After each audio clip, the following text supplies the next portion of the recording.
All right, let's dive into something that, let's be honest, drives us all a little crazy sometimes. That crippling fear of what other people think of you. In this explainer, we're not just going to talk about it, we're going to give you the tools to actually override that circuit in your brain.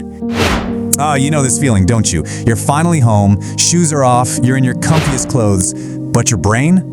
Oh no, your brain is still at that party or that meeting. It's just stuck on this endless, painful instant replay loop, right? Picking apart every single word, every joke that maybe didn't quite land. Ugh, it's the worst. And that whole anxiety spiral, it's exhausting. But here's the game-changing idea I want you to grab onto. The problem isn't you. It's not your personality or your social skills. The problem is you've been tricked into playing a game you literally cannot win. The game of trying to control what's happening inside somebody else's head. It's impossible. So you know what? It's time to just drop the controller and walk away. Okay, so why does this feel so intense? Like, why does a weird look from a stranger feel like a punch to the gut? Well, to get that, we have to pop the hood and look at our brain's operating system, and spoiler alert, it's pretty ancient. See, this fear of being judged, it's not some modern-day neurosis. It's a fossil. It's a survival program that's been running for thousands and thousands of years. For our ancestors, getting kicked out of the tribe wasn't just embarrassing, it was a death sentence. So that panic you feel, that's not just anxiety. That's a deep, ancient part of your brain screaming, hey, fit in or we're gonna die. The only problem is, our brains just haven't gotten the memo that we're not on the savannas anymore. They desperately need a software update. This right here, this shows you what happens when that old software is running the show. We live in what you could call performance mode, right? Life becomes this one long, stressful audition where you're constantly looking over your shoulder, waiting for the reviews to come in. The goal, the big shift we're aiming for, is to move over into presence, where you can just be yourself, make a real connection, and actually feel at peace. It's a total shift from acting to just being. So the big question is, how do we actually do that? How do we get from that stressful performance to just being present? Well, it all comes down to 3 huge mindset shifts. Let's start with the first one, understanding and escaping the illusion of the spotlight. So there's a real psychological term for this, you know? It's called the spotlight effect. And it's basically our brain's default setting to believe we have this giant Hollywood-style spotlight following us around, highlighting every single tiny flaw, every little stumble. You know, you trip on the curb and you're absolutely convinced every single person on the street not only saw it, but is now judging your entire existence. Or you have a tiny little coffee stain on your shirt, and in your mind it's a giant, flashing neon sign that says, I'm a mess. But here is the single most freeing truth you will hear all day. Ready? You are the main character in your movie, but you're a background actor and everyone else is. Just let that sink in for a second. While you're obsessing about that stumble, they're not. They're worried about that email they have to send, or if they have something in their teeth, or their own big problems. That spotlight you feel, it isn't real. You're the one holding it, pointing it at yourself. And the best part is, you can just turn it off. Okay, you with me? Mindset number 2. This one is all about radically changing your job description in social situations. It's about knowing the difference between your intention and their reception.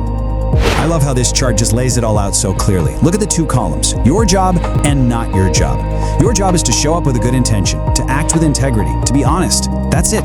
That's where your responsibility ends. It is not your job to manage how they react to it. It's not your job to control their perception, because you can't. How they hear you, how they see you, that has everything to do with their own history, their own mood, their own baggage. It's their side of the street. And this all leads to this incredibly powerful, almost radical idea. It's called the let them theory. It's about letting go. So if they misunderstand you, even when you had the best intentions, you just gotta let them. If they judge you for a decision you made for yourself, let them. If they get mad because you set a boundary that you needed to set, you have to let them. Because trying to control it is that unwinnable game we talked about. Now hold on, this is super important. This is not an excuse to be a jerk or to stop caring about people. Not at all. This is about self-preservation. It's about recognizing that your emotional energy is a finite resource, and you need to stop wasting it on things you have zero control over. Save that energy for what you can control, your own actions and your own peace. Okay, this brings us to the third and final mindset. And honestly, this might be the one that changes everything. We've talked about turning off the spotlight. We've talked about quitting the job of mind reader. Now it's time to take back the gavel and become your own judge. Think about it. For most of our lives, we hand out that judge's gavel to everyone else, to our boss, to that group of cool people at the party, sometimes even to random strangers online. We let them decide our worth. The real secret, the ultimate power move, is to stop doing that. It's to walk up to that bench, look them in the eye, and gently but firmly take the gavel back. Because the only approval you've ever really needed is your own. So that sounds great, right? Be your own judge. But how do you actually do that? Well, you do it by replacing that old broken down anxiety loop with a brand new empowering daily practice. Let's call it the Daily Integrity Report. Here's how it works. At the end of the day, instead of that old, tired question, what did they think of me? You're gonna ask a whole new set of questions. Questions like, was I true to me today? Did I act with kindness based on my values? Did I say something I really believe even if it felt a little scary? Did I honor my own boundaries? Do you feel that shift? It's huge. The focus is completely off of them and entirely on you and your own internal compass. And listen, it's really important to remember, the point of this is not to be perfect. You're not trying to get 100% on the test every day. Some days the answer to these questions might be, not really, and that is perfectly okay. This isn't about judging yourself harshly, it's about awareness. It's just about gently checking in and trying to align yourself a tiny bit better with your own values tomorrow.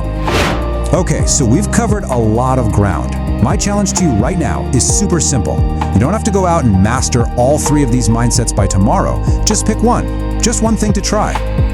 So the next time you feel that little twinge of social anxiety, that, oh no, what are they thinking feeling? Just pause and choose one of these. Are you going to just say to yourself, nope, the spotlight is an illusion? Or maybe you'll remind yourself, my job is my intention, not the reception. Or maybe at the end of the day, you'll just ask yourself one of those integrity report questions. That's it, just pick one. Because ultimately, when you strip it all away, this is the simple truth at the heart of it all. After a lifetime of looking to other people for your report card, you realize you never actually needed their approval. You just need yours.